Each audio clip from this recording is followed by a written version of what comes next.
Greetings, it's Top Hat Runner here, and I'm going to try something new.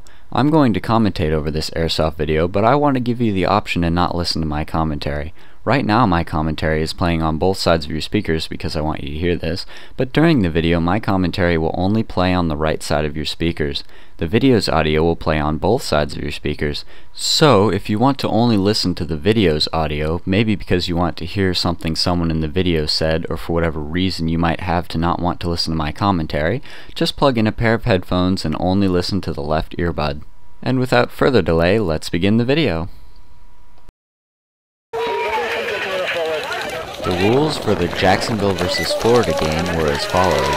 Combat City's entire 75-acre field was open and two massive teams, I'm talking over 300 to 400 players per team. Combat City says they had over 800 players total out there that day. So anyway, the two teams fight for control of the bases on Combat City's field, all of which are named after cities in Florida. Everyone has infinite respawns of bases owned by their team that are not under enemy assault. Each match is an hour long, and the team controlling the most bases at the end of the hour wins the match. The footage in this video is from the second match, and it's all in chronological order. Now right here I decided to stack up with this riot shielder, and it worked out pretty well. Got him. To the left, to the left, to the left. I told him to turn to the left because I saw some enemies sneaking around over there. Here we go. Cover the left side, I'll watch the right. Move up slowly. And in case you didn't hear, I got tagged, which I guess is what I get for being such a backseat driver. I don't think the guy with the riot shield got tagged though. No matter where we go. As I mentioned earlier, this was the second match of the day, so we had already been on the field an hour during the first match. Now Joey's AK, I call it the RPK wannabe, so Joey and I upgraded that thing to shooting around 370 with .2s, and if I were to guess, I'd say close to 18 rounds per second. And he's running one of those D-Boys AK 1000 round mags, so he pretty much uses the thing like a support weapon. So he burns through batteries and ammo pretty fast. Luckily he had a spare battery on him though. I forgot to yell it out, but I got tagged there. Now, having only gotten one enemy that life, I didn't do incredibly well, but the next life, that's when I really do some damage. My ally there warning me not to move up any further because there's a lot of enemy fire going around. As a matter of fact, the enemy base is right on the other side of that smoke. And I actually decided to move up right in front of the enemy base because there was enough smoke to cover my advance. If the smoke wasn't there, I would have just got shredded. I go for a dolphin dive there. I fall a bit short. I'll definitely stick to feet first slides in the future. I skinned my elbow doing that dolphin dive actually. Didn't even notice till later on in the match though. Now you're going to see me go through a lot of allies to my left. The reason for that is because as you see the cover there is made up of slats of wood. Well, the enemy base is diagonal to the slats of wood, so the enemy fire can go right through those slats and hit allies to my left.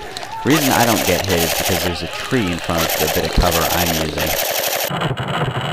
Now, I didn't even know that guy was shooting at me during the match. In this part, keep in mind that my camera is mounted to my helmet, so the camera is about 2 inches to the right of my head.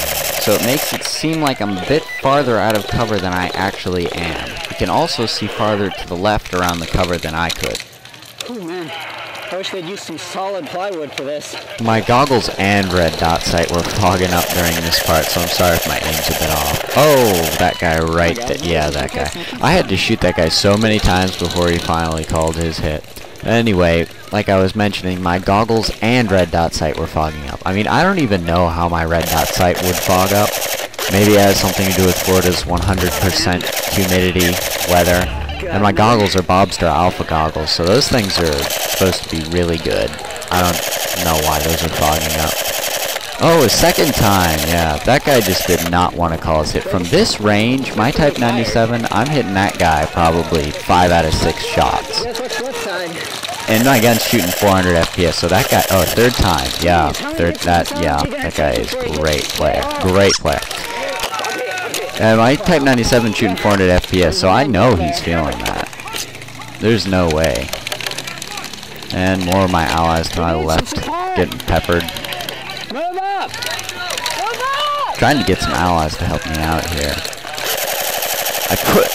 I emptied the rest of my mag into that guy. He finally calls his hit after the 4th spray. Finally, God! Now, I know I sounded really angry there, but it's just when I yell as loud as I can, my voice just sounds like that. I'm usually having a pretty good time on Airsoft. And in case you're wondering why I'm staying behind this cover and not moving up, it's because there's so many enemies in that base and there aren't quite enough allies behind us. If I had moved at all, I would have just gotten wasted. I was waiting until the allies and I picked some more enemies out of that base, and there were enough allies behind me that we could just rush in and overtake the base. I thought I got hit by an enemy there, but it was actually an ally. Yeah, I do know it was an ally. I'm looking at the guy who shot me, and he doesn't have tape.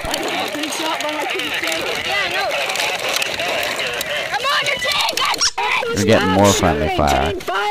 Except that guy in the black vest. He got hit through the slats, just like all my allies to my left.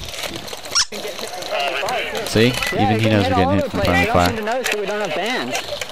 More allies getting peppered. If we had about 7 more people there, we could have just rushed in and overtaken that enemy base. I wanted to move up to the press board right in front of the enemy base, but I knew there were some enemies using that for cover, and I didn't want to move up until they were all cleaned out. Once the cover was clean of enemies, I was going to move up to it, though. I kind of feel bad about shooting that guy, because he was arguing with one of my allies. Yeah, if I had realized at the time that those two guys were talking, I probably wouldn't have shot him. But anyway, that's a lesson you can learn. If you're in the middle of a match, you stay behind cover and you stay in the game until you're out of it. You stand up and an enemy's gonna shoot you. I just shot myself in the face with a ricochet. Yeah, that was painful. Shot that guy there, but as you could hear my ally mention, he was already out. On the right side. Once again, I'm not actually angry. Oh look, you can see the fog on my red dot sight there. Anyway, not actually angry. My voice just sounds like that when I'm yelling as loud as I can. I finally get tagged out there. I got a lot of enemies though, so I did pretty well. My allies did overtake that base after a little while, but I wasn't there when it happened. Thank you for watching. I got about 18 minutes worth of entertaining footage from that hour-long Jacksonville versus Florida game, and since I prefer my YouTube videos to be closer to 6 minutes in length, I'm going to split the footage into 3 parts. This has been the first part of the trilogy. The second part should be on my channel soon, but if you're watching this video after I've already uploaded it, I'll put a link to the second part in the video information. If you want to be informed of when I upload the other parts of this Jacksonville vs. Florida match, or when I make any video in the future, please subscribe. I hope you enjoyed, and I'll see you next video. Peace.